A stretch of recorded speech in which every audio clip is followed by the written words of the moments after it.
today. It is also pretty raspy. I have family members sleeping upstairs, but I know I have to play this. So, there's probably going to be a cutscene here, so I'm probably not going to be able to talk that long for this, but so I just finished Outlast, but then I was told I needed to play this because this is what... Don't forget, some things mustn't be forgotten. The shadow hunting me. I must hurry. My name is Daniel. I live in London at Mayfair. What have I done? This is crazy. Don't forget. Don't forget. I must stop him. Focus. My name is... I am Daniel.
Without really any chance of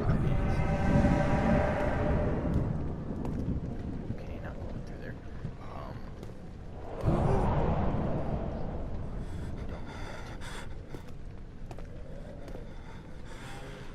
But this was one of those games that kind of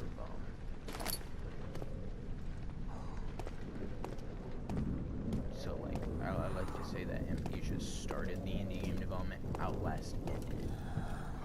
Like this started like, hey, you know, this is what a horror game can do via like a small developer group or whatever. Well,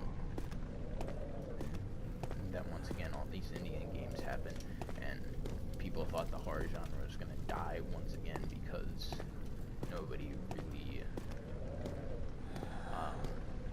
those games, they were all more or less the same. Like you look at like the Slenderman clones and all this other stuff, like it was just constantly like remakes of each other. Like then you have like the Five Nights at Freddy's stuff, which, you know, it didn't do much either. It was more or less an indie game that, you know, they kept rushing them onto the market and ended up killing it in the end because, you know, people just didn't really didn't really like them that much. Actually, no, that's not a good way to say that. People love Five Nights at Freddy's. What am I doing? What am I doing? Why am I staring?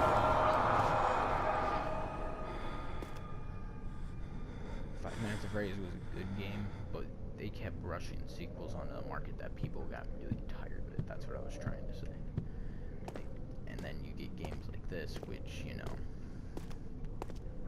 were which kind of proved that, you know, single developers could, you know, make a really great horror game. And then, I mean, we did get a Machine for Pigs out of this, so I guess I really shouldn't have much room to talk here at all. But that's a great example of how, like, you know, a small company, like, when they release their first one, it's really well received because, you know, they were literally just independent developers that wanted to work on a job. You know,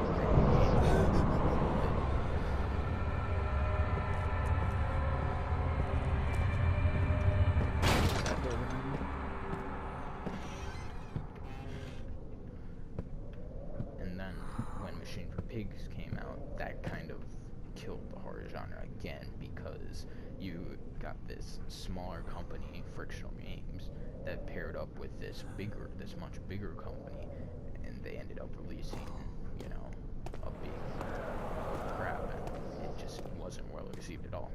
And then Outlast kind of brought us once again out of that slump. You know, horror games is just, I don't know why. There's so much to go over when it comes to horror games right now. Because you got when this came out, and you got before that, which was basically just the major game developers releasing stuff. And then you have, like, the Slenderman saga, as I call it, which were just constant.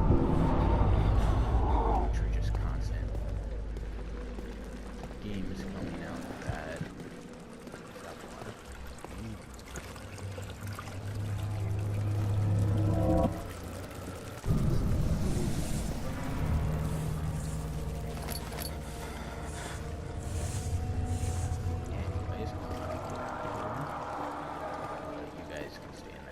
And die.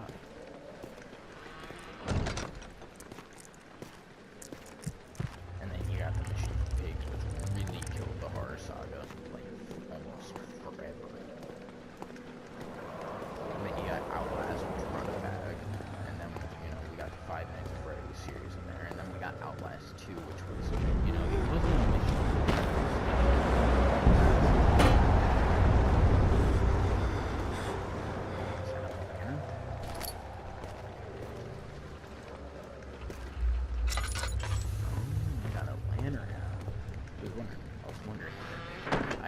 Figured I wasn't gonna get a camera. So what are these tinder boxes? They like film my lantern, but I think I next lantern off.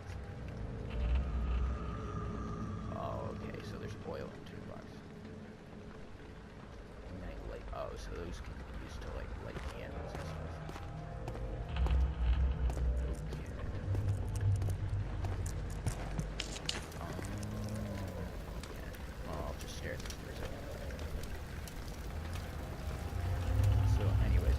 Actually start talking about the game here.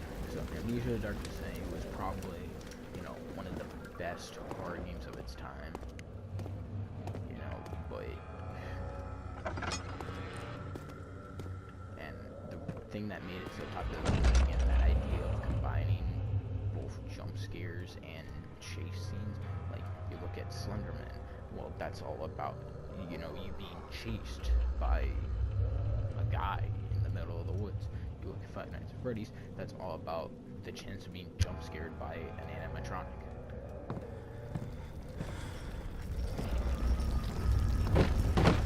Stop trying to scare me. Been through Outlast. You can do a lot better than this game. But this is one of those things that, like Outlast, combined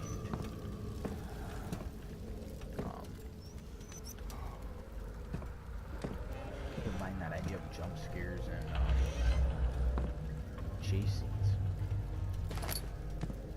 Now, another thing is this takes place in, like, Castlevania or something like that. I don't really know. I'm guessing it's Castlevania, but, like, you have a lantern and stuff, so no more camcorders. It's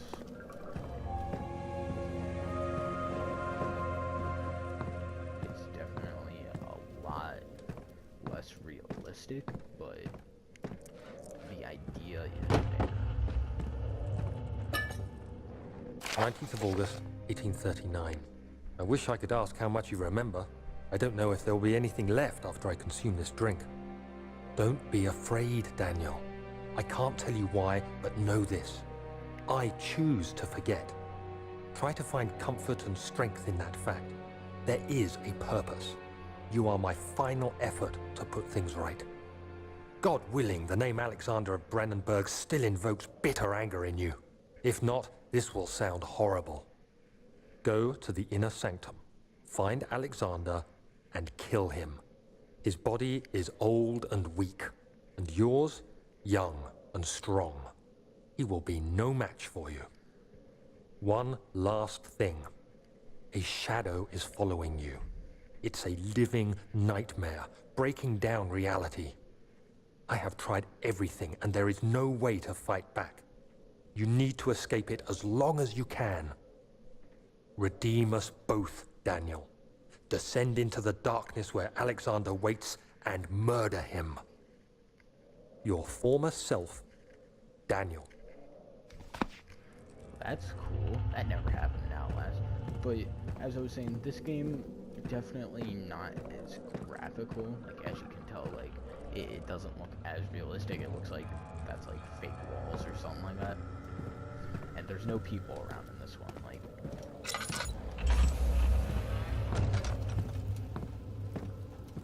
so like people are kind of scarce. So it's not the same situation. In this one, like it's really like putting you in a low situation.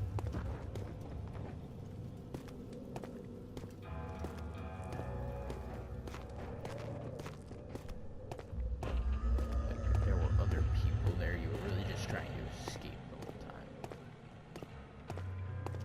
Oh yeah, and another thing, don't worry, Outlast Whistleblower will be coming, but I didn't want to jump right into that after just finishing Outlast. So yeah, don't worry, that's coming. I guess this would be a good place to use my map. Where am I going anyways? Okay, so I'm somewhere in here. Wait, where do I go? Yeah. There's nothing there.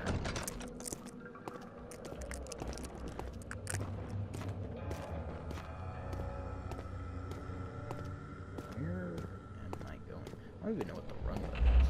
How do I run?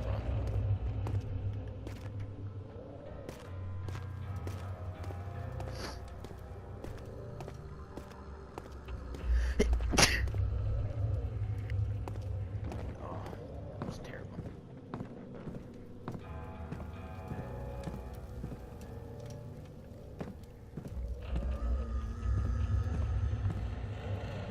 What am I doing? Where do I go? I don't know where I go.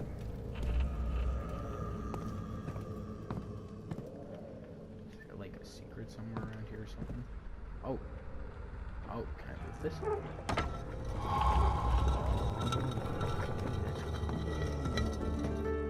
Dude, I love medieval stuff. Medieval stuff is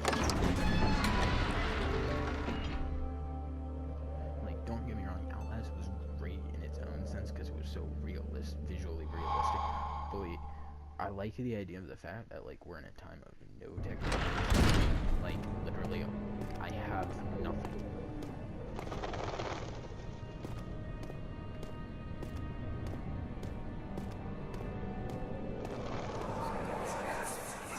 Alexander, is it inside the castle?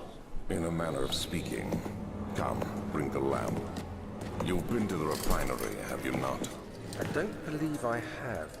Is it connected to the... what did you call it? The inner sanctum. My most precious chamber, Daniel. And it lies well beyond the refinery. In fact, it lies beneath the very stone of Brandenburg.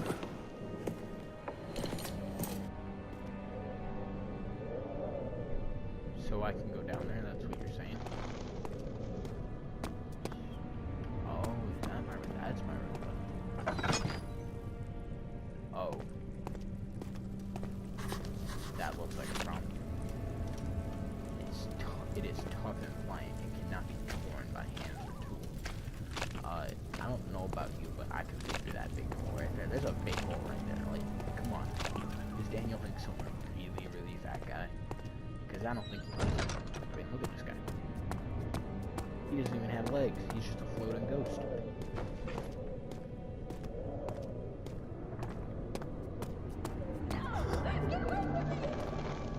I'm not coming to help you, lady. Yeah, so there is actually no, like, legit people here at all. Like, everything is completely dead. I'll go down there first. What's down there?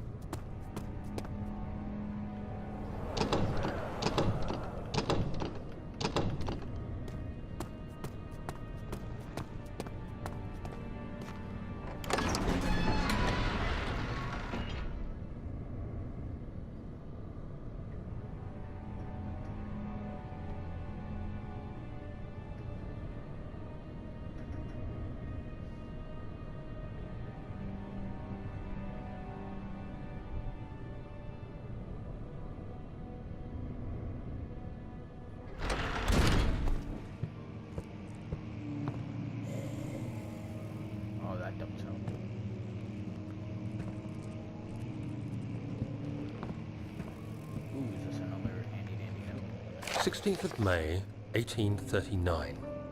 The unflinching African sun has continued to plague our expedition, making it impossible to dig until dusk. How Professor Herbert managed to find the location in these vast plains of nothingness remains a mystery to me. When I asked him about the tomb again, he told me about the legend of Tin Hanan, the mother of us all. An interesting story in its own right, but I can't help feeling there's more. Later that evening, we uncovered a passage beneath the dunes leading to a sand-covered stone structure. The professor was confident it was the tomb we sought and ordered the others to clear the way late into the dark, cold night. Tomorrow, I shall lead the men into the ancient structure, hoping to reach the burial chamber. No matter what the professor is keeping from me, the dig should yield something interesting to take back to London and the British Museum. Okay, so this guy was a big... That's what I was thinking.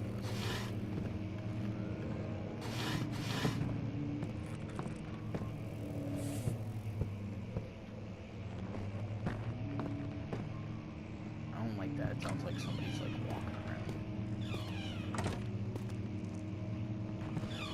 Close that door.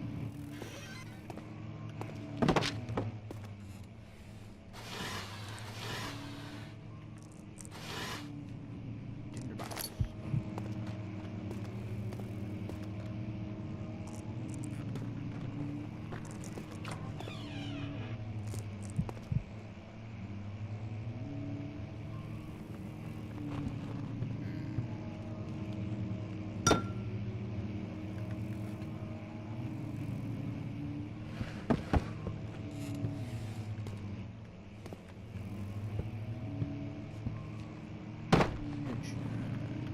Yeah, so powerful.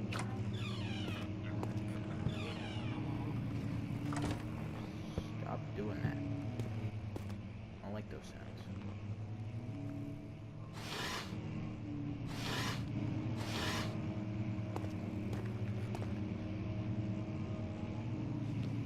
Sound like somebody's walking behind me.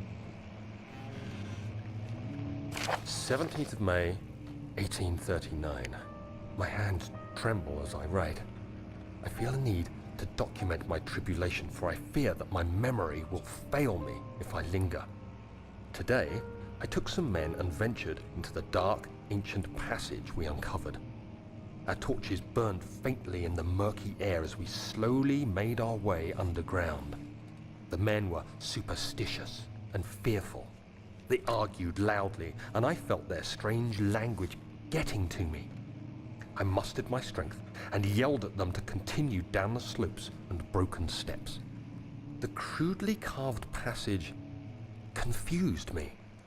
It looked much older than the 4th century structure we had expected. The twisting path emerged into a great antechamber. The walls were lined with statues unlike any I'd ever seen.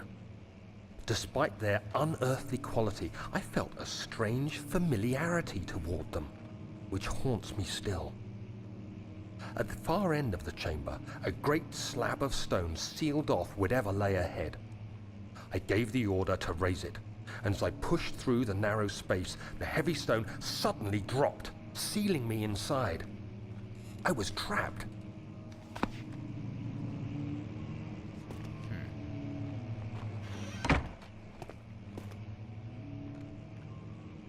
So, if you were a treasure hunter and you got trapped in a wall, how'd you end up here? How'd you end up in a medieval castle? And what do you have against this supposed guy who's dead but not dead?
The door leading to the local history room is locked. Is there another entrance?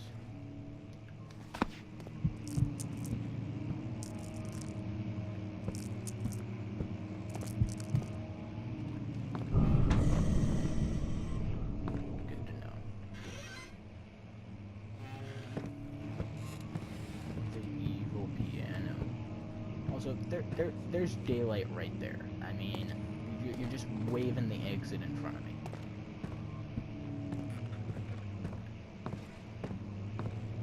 Not to mention, there's a... Why do I feel like that's a monster just coming to get me? You know, it seems like you could just break this window and climb down. But no, you have to kill Alexander, or whatever his name is. Mr. supposed dead guy is not really dead. Oh, another haunted piano? Are you gonna jump scare me? Nope.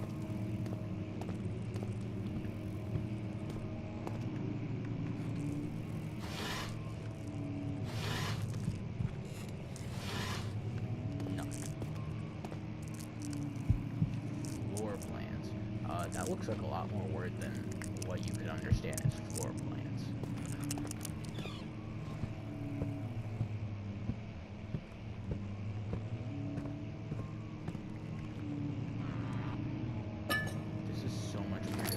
Outlast, you're like constantly seeing somebody. Now you don't see a darn person. Haunted piano, please stop. Thank you.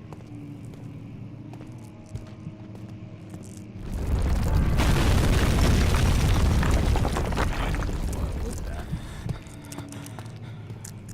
Oh, good to see I'm locked in here.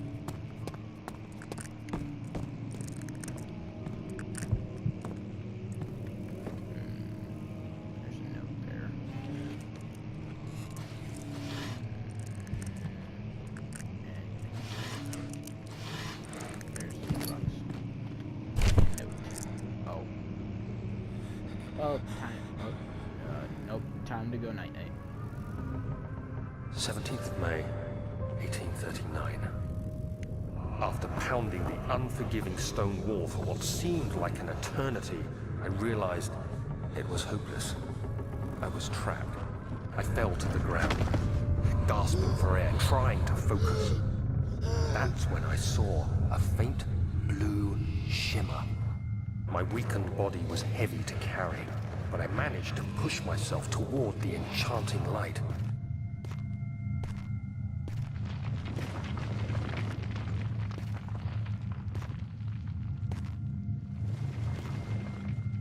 Oh, okay, can't go anywhere. Okay.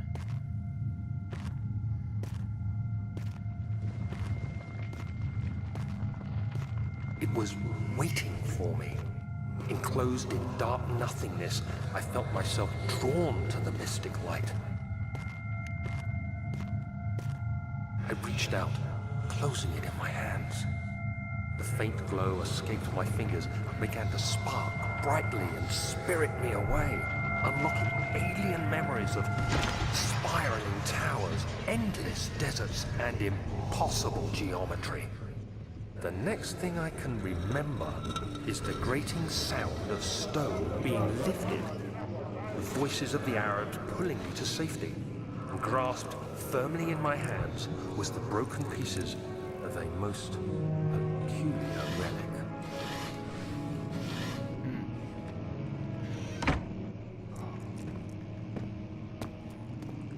So does that have some like mystic power to it or something? How is it in there?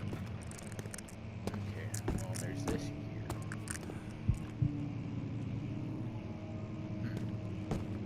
I want to try something first.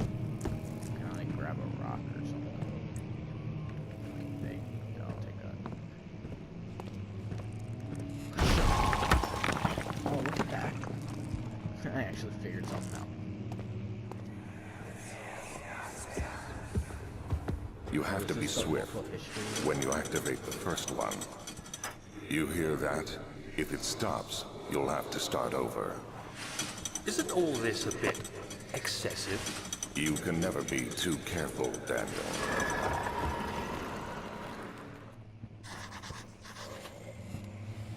Stop that. I hear you, but you're not here.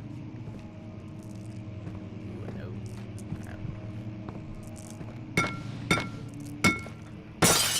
Thank you. Oh, you're not gonna read this one to me. Local folklore. Rich. Blah, blah, blah. Okay, so I'm in Brennenburg Castle.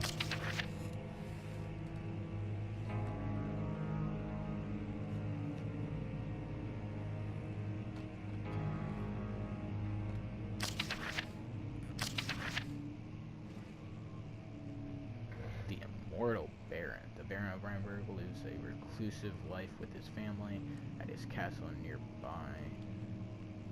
Although birth, Alexander helped the region to flourish and remain popular throughout his presumed lifetime. So he is supposedly dead, but he is not dead.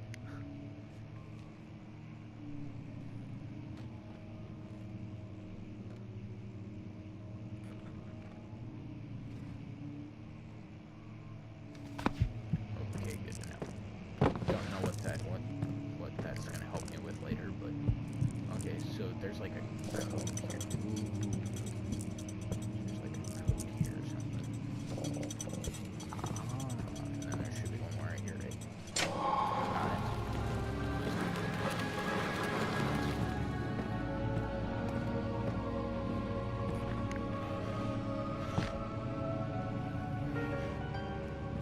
Being a dead guy, this Alexander still has a lot of secrets.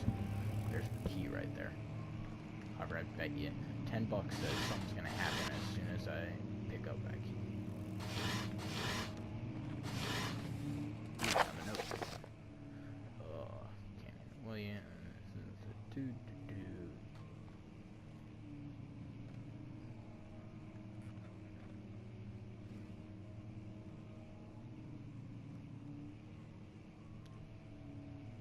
Okay.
on already.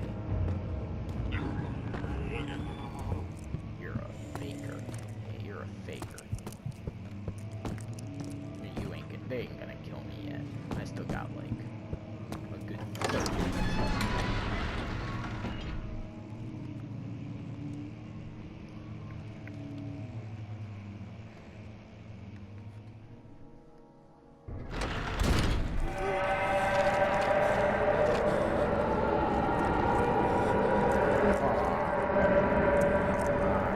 It's all poopy now. Ow! That hurts.